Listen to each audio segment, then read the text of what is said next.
धुएं से निकलते सैनिक, पहले परछाई के रूप में, फिर दृढ़ निश्चय से भरे चेहरों के साथ, सधे हाथों में हथियार, निगाहें चौकन्नी, पूरे तालमेल के साथ आगे बढ़ते हुए। उबड़ खाबड़ जमीन पर बूटों की चरमराहट की आवाज।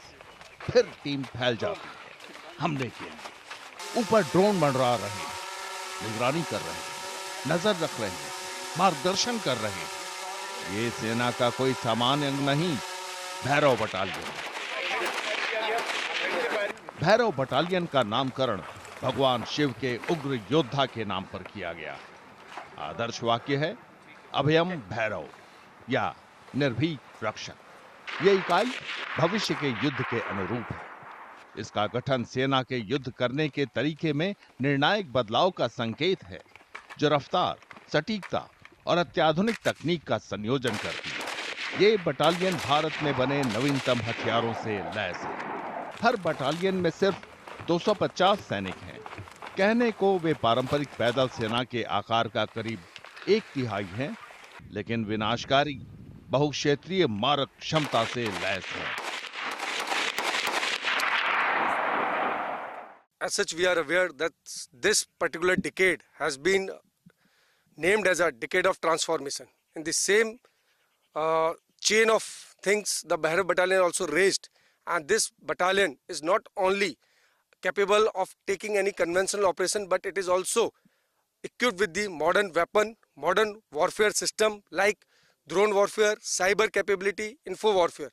So this battalion is completely modernized, and we are equipped with latest weapon made in India.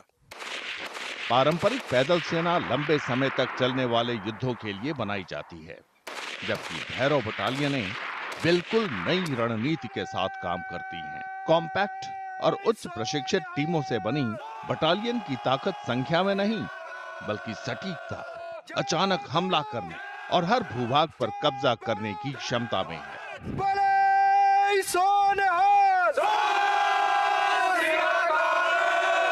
Like infantry battalion is there for conventional operation. Also, they are undertaking lot of other operation. But this battalion has been raised as a small team concept, and we are working that small team should be heavier on the larger enemy.